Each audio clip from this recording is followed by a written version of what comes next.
प्रधानमंत्री मोदी ने वक्फ कानून को विरोध करने पर भी कांग्रेस को खूब सुनाया। उन्होंने कहा कि कांग्रेस ने वक्फ कानून को संविधान से भी ऊपर बना दिया था। जमीनों पर माफिया का कब्जा था, लेकिन अब इस नए कानून के तहत किसी भी आदिवासी की जमीन, हिंदुस्तान के किसी भी कोने में किसी भी आदिवासी के घर को कोई वक्फ बोर्ड हथिया नहीं पाएगा।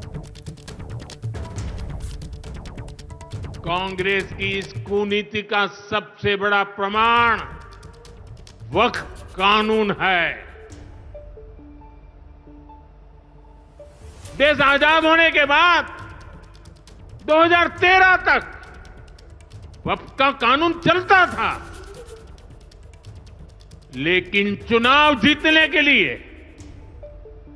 तुष्टीकरण की राजनीति के लिए, वोट बैंक की राजनीति के लिए 2013 के आखिर में, आखिरी सत्र में कांग्रेस ने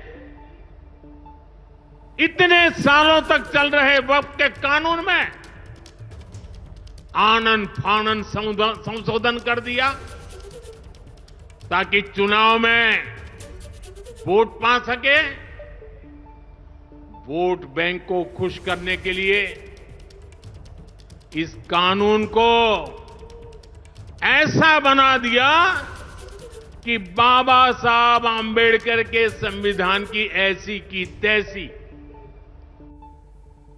वक्फ कानून पर प्रधानमंत्री मोदी के बयान के बाद कांग्रेस ने अब पलटवार किया है। कांग्रेस आरोप लगा रही है कि बीजेपी वक्फ कानून के जरिए मुसलमानों का हक छीन रही है।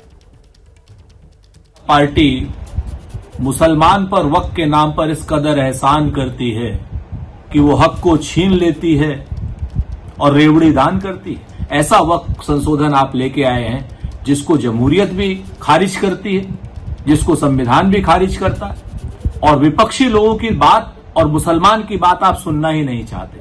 आज की डेट में वक्फ की आप संपत्ति हड़पना चाहते हैं और अपने चंद उद्योगपति मित्रों को देना चाहते हैं। वही मुस्लिम धर्मगुरु हैं मौलाना शहाबुद्दीन रिजवी प्रधानमंत्री मोदी के बयान का वो समर्थन कर रहे हैं। उन्होंने सवाल पूछा, वक्फ की जो जमीन थी उनसे गरीबों का फायदा होना चाहिए था ना, लेकिन वक्फ बोर्ड तो भटक गया, ऐसा क्यों हुआ? प्रधानमंत्री नरेंद्र मोदी जी ने जो बात कही है कि इस पर नाजायज कब्जे हो रहे थे ज़मीन जायदाद पे, और वो उसको अब गरीब, कमज़ोर और पासमानदा मुसलमानों को दिया जाएगा, तो दरअसल प्रधानमंत्री ने जो बात कही है वो बिल्कुल दुरुस्त है। उसमें कोई हर्ज की या कोई आपत्ति, एतराज़ करने की बात नहीं है। एक भी इबारत कहीं भी नहीं कोई दिखा सकता कि इसमें कहा गया हो कि मस्जिदें, मदरसे, ईदगाहें, कब्रिस्तान ये सब छीन लिए जाएंगे। ये सरासर मुसलमानों को वर्गलाया, बहकाया, उकसाया जा रहा है। वहीं वक्फ कानून को लेकर चल रही सियासत के बीच दिल्ली के जामा मस्जिद इलाके में आम लोगों ने अपनी प्रतिक्रिया दी है। उन्होंने वक्फ कानून को मुसलमानों के खिलाफ बताया। दिल्ली में वक्फ बिल फिलहाल पास हो गया है और मोदी सरकार इस बिल को लेकर ये कह रही है कि ये बिल फिलहाल मुस्लिमों के लिए बहुत फ़ायदेमंद है। लेकिन हम इस समय जामा मस्जिद पर मौजूद हैं और कुछ लोग भी हैं, उनसे बात कर भी लेते हैं। आपके हिसाब से फ़िलहाल इस बिल को आप कैसे देखते हैं? देखो, ऐसा है कि वक्फ बिल के बारे में बताया जा रहा है कि सरकार जो है मुसलमानों के बहुत सारे मुसलमानों की भलाई के लिए ये बिल निकाली है, ऐसा कह रहे हैं। लेकिन देखा जाएगा कि आगे चलकर ये क्या करना चाहते हैं और क्या करेंगे। ऐसे तो हमें सही नहीं लग रहा है कि इन्होंने मुसलमानों के सपोर्ट में अब तक इन्होंने कौन सा काम किया देश में, ऐसा जो हमें देखने लगता है। ये हिंदू मुस्लिम का नाम लेकर जो है राजनीति करना चाहते हैं, जो भी है, तो इससे गरीब मुसलमानों का तो फ़ायदा नहीं होगा, मुझे तो ऐसा नज़र आ रहा है। हमारे हिसाब से तो ये बहुत गलत हुआ है, क्योंकि वक्फ जो किए दूसरे अपने हिसाब से किए, यानी अपनी खुशदिली के साथ किए हुए।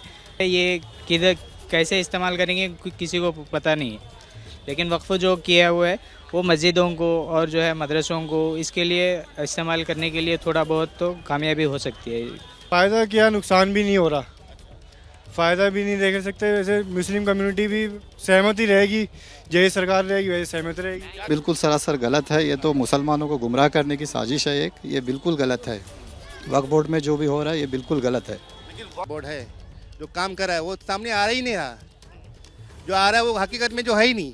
देखो ये एक चीज़ बताना है और दूसरी चीज़ नहीं बताना वाला हिसाब है। ये वक्त से यही फ़ायदा है कि लोगों को फ़ायदा अभी तक पहुंच रहा ही था, अभी तक कौन सा नुकसान पहुंच रहा था।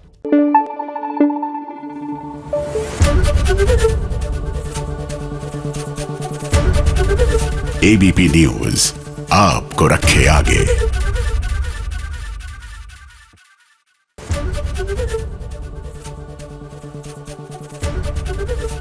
एबीपी गंगा, खबर आपकी, जुबान आपकी।